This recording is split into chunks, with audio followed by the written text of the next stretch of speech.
2023년 3월 8일입니다. 오늘은 여성의 날입니다. 여성들이 자신의 권리를 명심상부하게 찾고 행사하고 우리 사회의 하나의 구성원으로서 당당하게 살아가시기를 기원합니다. 사실 JMS 나는 신이다, 신이 버린 사람들, 신을 사칭한, 오늘 아침에 노영의 뉴스인사이다에서도 그 얘기했고, 좀 이따가 시사본부에서도 그 얘기를 하겠지만, 성범죄 중에서 이제 가스라이팅, 그러니까 위력과 위계에 의한 성범죄, 물론 이거는 법적으로도 당연히 그 유죄가 인정되는 부분입니다. 이 많은 그 구분이 사실은 쉽지 않았던 때가 있었고, 지금 같은 경우, 현재 같은 경우도 반복적으로 다양한 형태의 이런 위력에 의한, 위계에 의한, 그러니까 말하자면 그러니까 일종의 교주라고 하는, 아니면 목사든 아니면 이런 그거에 의한 어떤 성범죄, 이런 부분들에 대해서 입증하기가 사실은 쉽지가 않습니다. 특히 이제 이런 자들은 다양한 형태의 권력을 가지고 있기 때문에 그들을 통해서 피해자들을 다양한 방식으로 압박을 하죠. 그리고 실제로 법정에서도 상당히 어떤 피해자에 대한 공격이라든가 피해자 주변에 대한 공격이 많습니다. 결국은 이 가스라이팅, 그러니까 이 그루밍에 의해서 특정한 행위가 유발될 수 있다고 하는 부분에 대한 이미 범죄 행위적 입증이랄까, 아니면 범죄 행위적 규명이랄까, 이런 부분이 실제로는 범죄의 영역에서는 상당 부분 타당성이 입증돼서 되고 있는데, 그것이 이 법꾸라지들, 법 기술자들이 그것을 상당히 교묘하게 이용하는 측면들이 분명히 존재합니다. 그렇기 때문에 그래서 이제 사실 비동의 강간죄, 비동의 간음죄에 대한 얘기가 나오는 거고, 그거에 대한 실제적인 어떤 범죄 행동적인 규명이라든가 범죄 행위에 대해서 이 다양한 사례에 의해서 그것이 규명될 수 있게끔 하는 것, 이거 상당히 중요한 부분입니다. 점차적으로 그런 부분에 대해서 체계화가 되기를 바라마지 않습니다. 경기일보의 초등학교 인근에서 수개월간 음란 행위를 한 고등학생이 잡혔다고 하는데, 아시다시피 이 초등학교 인근 야산이나 아니면 약간 후미진 그런 곳에서 성기를 노출한다든가, 말하자면은 소위 바바리맨, 노출병 환자들, 이런 형태인데, 상습적으로 성기를 노출하는 형태는 이 비접촉성 성범죄 중에서도 상당히 성적 도착이 있는 성범죄의 성적 공격에 해당할 수 있습니다. 이것이 이제 이 아동에 대한 것으로 특징적으로 선택적으로 범죄가 이루어지는 건지, 그럴 가능성이 높지만은 이 경우에는 초기부터 이런 형태의 범죄자들은 검거해서 치료하고 관리를 해야 된다. 제가 어제도 말씀드린 것처럼 연쇄 방화범들에 대한 리스팅, 법적으로 근거가 있어야 되고, 또 연쇄 강간범, 연쇄 성범죄자들에 대한 리스팅도 반드시 법적인 근거가 있습니다. 이것도 마찬가지, 얘도 마찬가지입니다. 얘가 이거 관리가 안 됐을 경우는 불과 2, 3년 안에 심각한 성범죄자가 될 가능성이 높은 부분, 어제도 말씀드린 바와 같습니다. 그 대검찰청에서 이런 이제 두 가지의 제가 하나 말씀을 드리도록 하겠습니다. 대검찰청에서 피해자 인권팀을 신설했다고 합니다. 그 대검찰청에서 피해자 인권팀을 신설했다고 하면은 어떻게 느끼십니까, 여러분? 대검찰청은 범죄 피해자 보호, 지원, 인권 보호 업무를 전담하는 피해자 인권팀을 신설한다고 했다. 왜냐? 피해자에 대한 정보 제공이나 피해 구조금 지급과 같은 권리 보호 업무와 스토킹 범죄, 신변 보호 등 2차 피해 방지 업무, 이렇게 해서 대검 인권정책관실, 인권정책관을 인권 담당 무슨 했던 사람이 정순신이죠. 이 말하자면 대검찰청 인권기획 담당관이 이제 부장검사가 팀장을 맡고 검사나 수사관 4명이 배치된다. 범죄 피해자 보호 지원, 구조금 지급, 증인 내부 고발자 보호, 형사 조정 등 정부 부처 내에 분산된 피해자 지원 사업의 연계성을 높이고 신변 보호, 일상 보호, 원스톱 서비스. 근데 이걸 왜 대검찰청이 할까요? 왜 이걸 검사들이 할까요? 사실은 피해자 보호, 범죄 피해자 보호는 가장 먼저 어디서 해야 되냐면 경찰에서 해야 됩니다. 왜냐? 경찰에서는 성범죄라든가 아니면 특히 폭력범죄라는 1차적인 수사를 거기서 하고 있기 때문에 그 단계부터 범죄 피해자가 보호가 돼야 되죠. 검찰 단계로 넘어왔을 때는 그때는 이미 경찰 수사가 이미 진행된 상태에서 하기 때문에 실제로는 사실 의미가 없습니다. 근데 얘네들은 범죄 피해자 보호 지원을 이 컨트롤 타워로 하려고 하는 거죠. 왜냐하면 이 전체적으로 수사에 대한 다양한 수사에 대한 부분을 컨트롤 타워를 하다 보면은 경찰이라든가 다른 어떤 수사부서, 특히 경찰이겠죠, 에 나오는 그런 부분에 대해서 이 부족하다는 면 때문에 그런 얘기를 하는 건데 뻘짓하는 겁니다. 쉽게 말하면. 그러니까 얘네들 참, 검사애들이 참 뭐라고 하나, 낯짝도 두껍다, 아니면 쓸데없는 데 끼어든다. 그러니까 여태까지 범죄 피해자의 피해자 인권이 하나도 없었다는 얘기 아닙니까? 그죠? 그럼 여태까지는 피해자 인권에 대한 거를 안 했다는 거고, 그러니까 결국은 경찰에서 이제 다양한 성범죄나 폭력범죄 수사를 하는 과정에서 범죄 피해자, 특히 구조금 문제입니다. 실제로 범죄 피해자 구조금은 그 수요는 경찰의 95% 이상인데 실제로 집행하는 거는, 집행인의 예산은 검찰에, 그러니까 법무부에 있습니다. 그러니까 돈은 법무부에 가지고 있으니까 얘네들을 통해서 지급을 해야 되는데 시간이 늦죠. 그러니까 얘네들이 이제 부장검사 하나, 검사 하나, 수사관 4명으로 생각해 보십시오. 무슨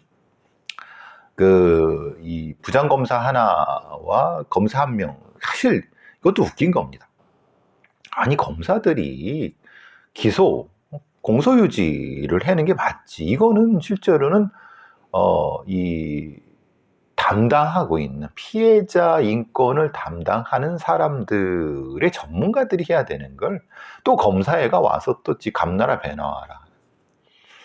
참 이게 무슨 보건복지부의 연금, 국민연금에도 그 검사를 보내고 개나 소나 다 검사 이름을 달고 다 어디를 하니, 이게 검사공화국이지 뭐냐라고 하는 자주 섞인 게. 그러니까 그 업무에 맞고 거기에 맞는 걸 해야 되는 거예요. 그러니까 쓸데없이 일을 벌이는 겁니다. 실제는 얘네들은 무슨 인권기획 담당관 하지만 얘네들이 사실 이걸 하겠습니까? 쓸데없는 짓하고 뻘짓하는 거죠. 그러니까 정부 부처로 분산된 피해자 지원 사업의 연계성을 높이고 지들이 대가리가 되겠다는 거 아닙니까? 돈 가지고. 신변보호, 일상회복. 실제로 신변보호나 이런 것들은 경찰에서 해야죠. 왜? 실제로 거기서부터 그러니까 자기네들 대가리고 실제로는 이걸 지휘하겠다는 의미니까 이게 참 검사애들이 큰 문제입니다, 얘네들. 그러니까 어디 하나 빨대를 꽂고 하려고 하니까 반대로 이제 보시면 아시겠지만 이 경찰에서는 경찰청 국가수사본부에서 다크웹이라든가 가상자산, 암호화폐 같은 거, 디도스 공격 같은 뭐 사이버 테러 관련된 분에 TF를 구성한다고 합니다. 그래서 이제 예를 들면 민간 IT 정보 인력으로서 이른바 차세대 정보 보안 리더로 해갖고 수사관으로 구성해갖고 뭐 막 예를 들면은 상당히 기술적인 어떤 것이 요하는 사이버 IT 이런 범죄의 추적에 대한 전문성과 기술 이런 것들을 축적해 나가겠다고 하는 거예요. 특히 이제 우리가 웰컴 투 비디오 사건에서 다크웹이라든가 랜섬웨어, 뭐 흔히 말하는 보안이라든가 바이러스 프로그램 이런 것들은 상당히 이런 어떤 연구 개발 같은 게 필요하죠. 이건 뭐 단순하게 지금 할 수 있는 게 아니니까. 근데 문제는 이걸 TF를 구성해서 해야 된다는 거예요. TF라는 게 뭡니까? 임시 조직이에요. 그러니까 언제든지 사라질 수 있는 거예요. 말 그대로 제가 늘 말씀드린 것처럼 공식적인 범죄연구소, 범죄연구센터가 있어야 된다.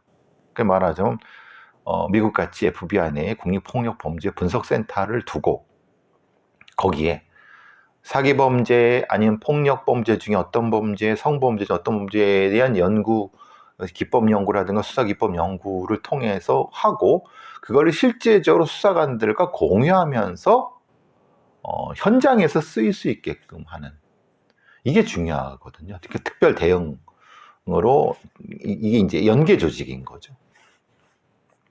그러니까 연구는 따로 하고, 네? 또 수사는 따로 하고, 이게 무슨 의미가 있습니까?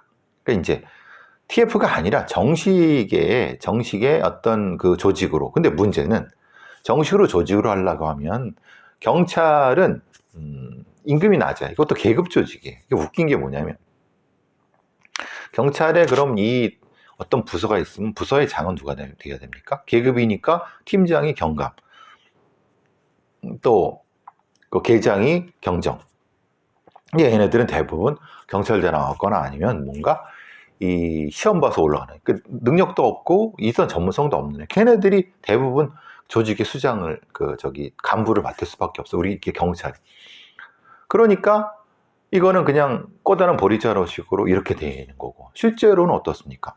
실제로 일을 해야 되는 어떤 사람들은 계급이 낮고 그럼 민간에서 어떤 선발되거나 민간에서 경력이 있거나 이런 사람들을 그럼 특채하면 되지 않느냐?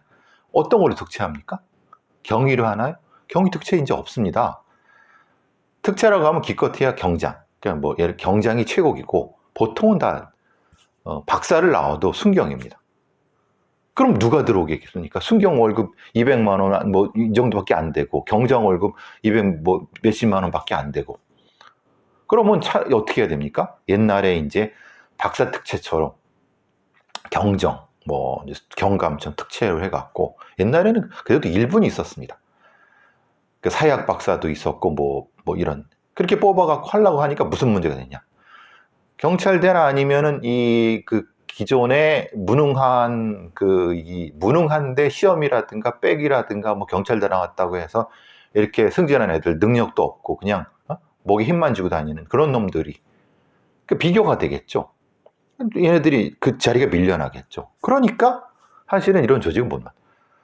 그러니까 제가 늘 말씀드린 것처럼 경찰의 총경 이상급의 반 이상을 목을 쳐도 돌아가고 차라리 그 돈으로 민간에서 적어도 경감 아니면 경정 같은 중간 간부급들을 다양하게 특채를 갖고 걔네들한테 권한과 일을 주고 그럼으로써 이제 경찰의 조직이라는 게 수사 조직이라는 것들, 치안 조직이 원활하게 돌아갈 수 있게끔 돼야 되는데 윗대가리들은 소위 말하는 행정경찰들 지들끼리 헤쳐먹는 경찰대 놈들이나 아니면 고시 붙은 놈들 지들끼리 이제 이너서클로 하고 있고 실제로 이제 이 경력 이거 말하자면 외부 경력직 그러니까 기술적인 기능이 있고 이런 애들은 기능은 있지만 계급이 낮아갖고 뭔가 하려고 해도 다 이렇게 이 언밸런스 때문에 사실은 얘네들이 TF를 만든 이유가 분명히 있는 거죠.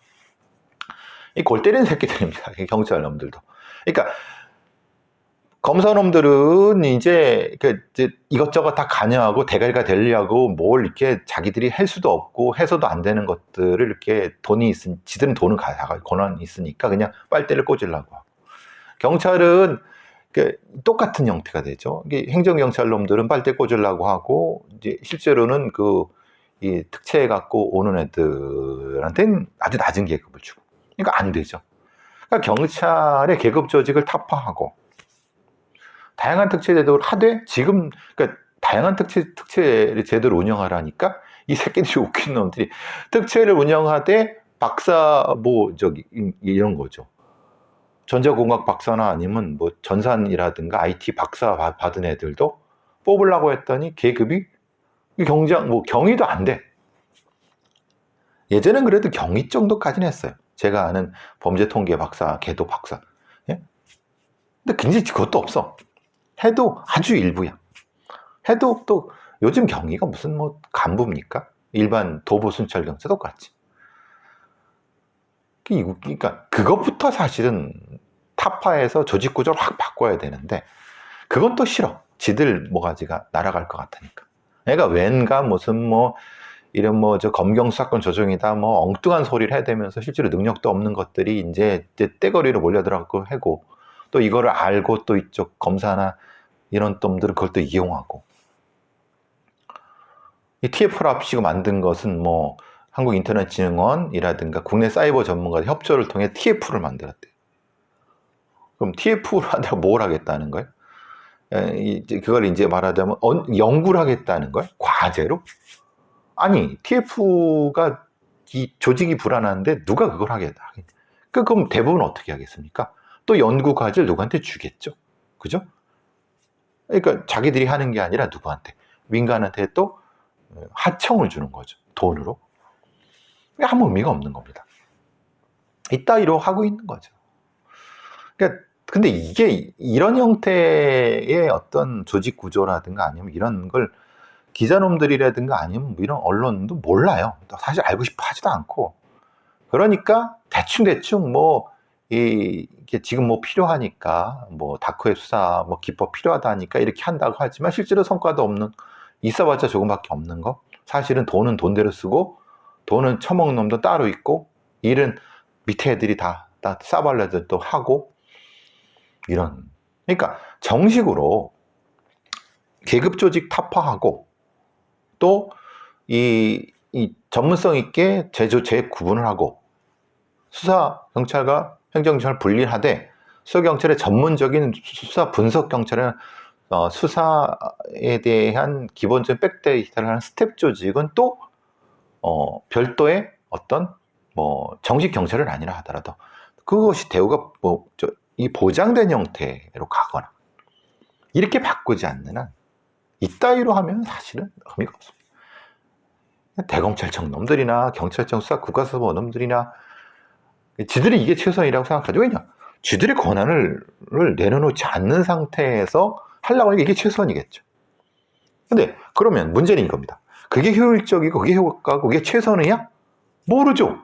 왜냐하면 아무도 그걸 객관적으로 검증하려고 그러지 않고 그걸 안 하려고 하니까. 예를 들면 수사를 했어. 어떤 수사 결과를 아무도 검증하려고 해. 검사 애들 수사행 검증하려고 하니까 지들이 최고인 줄 알아. 억만 개판으로 해도 유죄만 받으면 돼. 경찰청에 있는 이런 거 과학수사나 아니면 수사하는 애들도 객관적으로 제3자에는 검증을 받으려고 그러지도 않고 할 의미가 없어. 그러니까 지들이 최고인 줄 알아. 그냥 어떻게든 돈을 처먹고 하든 막 만들어내는. 이게 좀 답답한 상태입니다. 지금 이걸 소위 경찰 근처에서 밥 처먹고 있는 놈들 있지 않습니까? 소위 경찰행정학과 교수라든가 아니면 경찰학과 교수, 범죄학 근처에서 이제 거기서 이제 무슨 위원회나 이런 데서 빨대 꽂고 같이 밥 처먹고 있는 놈들. 걔들도 대가리가 있으니까 알죠. 알지만 지들 밖으로 뺏길까봐, 권한 뺏길까봐 계속 입국 다물고 있고, 어떤 비판도 안 합니다. 비판하라는 얘기가 아닙니다. 조금의 대안이라도, 아니면 이게 이렇다는 어떤 조언이라도 그것도 안 해요. 근데 이제 그러면서 또 이제 무슨 뭐 치안한륜이 무슨 뭐 CSI에 뭐 이거 뭐 이제 그 지들끼리 뭐 소위 말하는 이게 자기만 자유행위 하는 거죠. 자유행위 쉽게 말하면 자유행위 하는 거죠. 이게 경찰이 어떻게 개혁되어야 되는가 심각한 어떤 고민을 하지 않고 그러니까 맨날 검찰한테 깨지고 등신소리 듣고 뭐 저렇게 해도 엉망이고 검사 애들은 똑같이 그러고 이게 바뀌지 않는 이유가 있는 겁니다. 참 갑갑한 부분입니다. 이 단순할 것 같은 두 가지 기사 안에도 이 심각한 문제들이 많이 있거든요. 이게 참 그렇습니다. 네. 지금 뭐 학폭 정순신 사태에서 학폭하지만 두 가지 문제, 세 가지 문제. 일단 그럼 학교 내에 전문 상담교사가 있느냐? 비정규직들은 있어요. 근데 제 대학교 동기 중에 하나가 고등학교에서 상담교사를 하는데 걔는 이제 정규직인데 그 이전에 비정규직이었다고 들었어요. 1년짜리, 2년짜리 비정규직 애들도 압니다. 임시직, 아니 비정규직이라는 거. 말을 듣겠습니까? 정규직 전문 상담교사 배치가 35%밖에 안 됩니다. 그러니까 학폭이라는 거에서 피해자를 보호하고 여러 가지 시스템에 쓸 중요한 인력 자체가 없습니다. 어제 뭐 PD수첩 같은데 보니까 초등학교 교사가 학폭 가해자 부모한테 고소당해갖고 스트레스로 자살했다는 거. 그러니까 교사가 직접적으로 이렇게 부딪혀서 그걸 감내할 수 있게 하면 안 되죠. 학교에도 거기에 걸맞는 법률 전문가, 법률로 대응은 법률로 대응해야죠. 법률 전문가들을 통해서 보호장치를 두고 그 사람을 통해서 대응할 수 있게끔 하는. 웃긴 거예요. 가해자 부모가 자기 아이가 교사로부터 정서학대를 당했다라고 하면은 그 즉시 담임 이런 것도 끊기고 대기발령 같은 형태가 되는 거예요. 근데 오히려 정순신 걔네들 보십시오. 어떤 형태로든 법률적으로 늘 물고 늘어져 갖고 그 학폭 기재를 1년 넘게 막았어요. 이게 제대로 된 겁니까? 그러니까 이제 대안으로 학폭 전문 상담교사 정규직 이게 보완되고 전문적으로 능력 있는 사람 그리고 오마이뉴스에 나온 것처럼 이 부분에 있어서 일정 정도 이 능력 있게 이 학교 변호사 혹은 학폭 전담 변호사를 고용해라. 그렇지 않고는 이게 실제로는 어렵다. 이게 이제 학교 교사 출신 변호사가 본 정순신 사태에 오마이뉴스에 나온 겁니다. 즉 학교 폭력 국선 변호사. 그러니까 왜 교사들이 아니면 그 비법률 전문가가 교장이든 교사든 왜 가해자의 변호사 그것도 진짜 로펌들이지 않습니까? 그게 한다 하는 걔네들한테 직접적으로 공격을 받는 거예요. 그러면 당연히 스트레스를 많이 받을 수밖에 없고 일을 못 하는 거죠. 그러니까 학교폭력 국선 변호사 저는 뭐 이 이름을 뭐로 부르든 법률 전문가 있어야 된다. 즉 이 심리 상담가도 있어야 되고 법률 전문가도 있어야 된다. 이게 지금 전혀 없는 거예요. 그러니까 다들 그런 어떤 악랄한 변호사라든가 가해자 쪽에 완전히 피해가 노출되는 상태인 겁니다.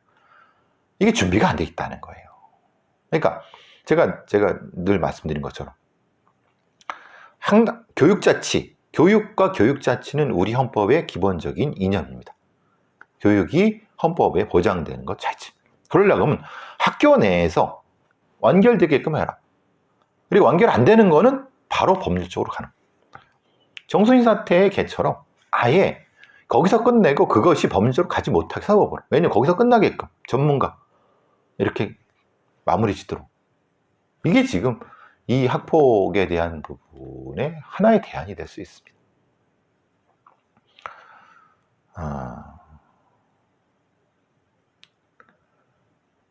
자,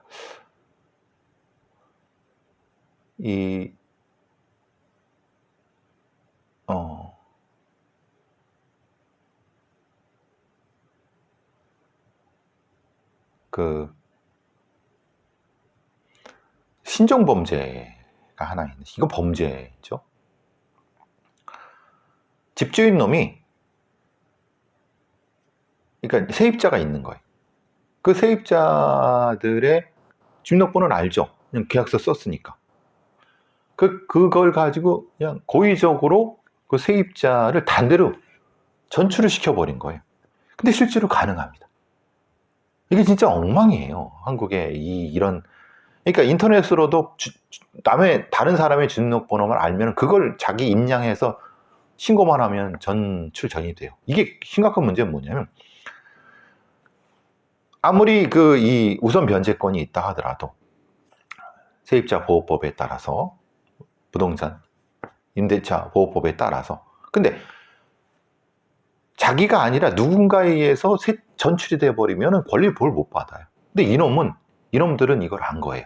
즉, 그러고 난 다음에 세입자가 사라지니까, 결국은 없어지니까 그 임대인 놈이 대출을 받았어요. 세입자가 있으면 못 받죠. 세입자의 보증금만큼은 그게 사실은 줘야 될 돈이니까. 야, 그러니까 범죄자들은요, 진짜 날곡입니다. 그러니까 이 틈 같은 걸 아주 심각하게 노립니다. 세입자는 자기도 모르게 천출이 돼버린 거예요. 엉뚱한 데 가버린 거예요. 이게 이제 서울시의 지금 이게 이제 바로 이렇게 나타난 사태입니다. 여러분도 조심하세요. 혹시 여기 세입자분이 이제 있으면은, 혹시 임대인 놈, 나쁜 임대인 놈, 자기도 모르게 이걸 다른 데는 전출시켜 버려갖고, 참, 임차인의 개인정보를 무단으로 도용해갖고 악의적인 이거 범죄입니다. 이제 이런 거를 어떻게 찾아내고 대책을 마련할 것인가는 행정당국이 하기 어렵습니다. 이런 형태의 범죄가 조짐이 보였을 때, 말하자면 범죄 분석 연구소 같은 데에서 이런 것을 빨리 분석해서 차단할 수 있는 대응책을 마련해서 전파하는, 이게 범죄 분석 연구소의 국가 공인 범죄 분석 연구소가 필요하다는 이유가 바로 그겁니다. 예를 들면 유아인이 무슨 칵테일요법에 마약을 했었다 그러면 그것에 대한 분석을 해갖고 빨리 전파해서 이걸 차단할 수 있냐. 이렇게 범죄는 시간 싸움입니다. 빨리빨리. 전세 사기가 위험하다 그러면 빨리빨리 대응책 마련해서 경보를 하고, 과거처럼 이미 터져갖고 그 뒤에 뭘 한다는 건 사실은 이건 너무 늦습니다. 이게 범죄 대응이라는 것을, 이 대가리가 굳은 놈들이 이 경찰이든 검찰이든 사법당국이 대가리에 있으니까 사실 걔네들은 배 땡땡거리면서 배부르죠. 그런 거 굳이 할 필요 있습니까? 근데 실제로 범죄에 취약한 사람들은 빨리빨리 대응을 요구하는데 이게 맞지 않는다는 겁니다. 자, 마지막으로 글쎄, 요즘도 제가 이제 홍대 입구 전철을 타고 많이 이쪽으로 차 안 가져갈 때는 신발에다가 카메라를 달아갖고 지나간 여성들 치마 속을 찍는 놈 있나 봐요. 이번에 잡혔나 봐요. 이것도 이제 이게 순환이죠. 이제 없어질만 하면 다시 돌아오고. 그러니까 이건 범죄자의 관리, 리스팅, 진화를 차단하는 거, 이게 중요하다는 겁니다. 자, 저는 또 사건본부 방송하러 가겠습니다. 오늘 비 온다니까 비 조심하시고요.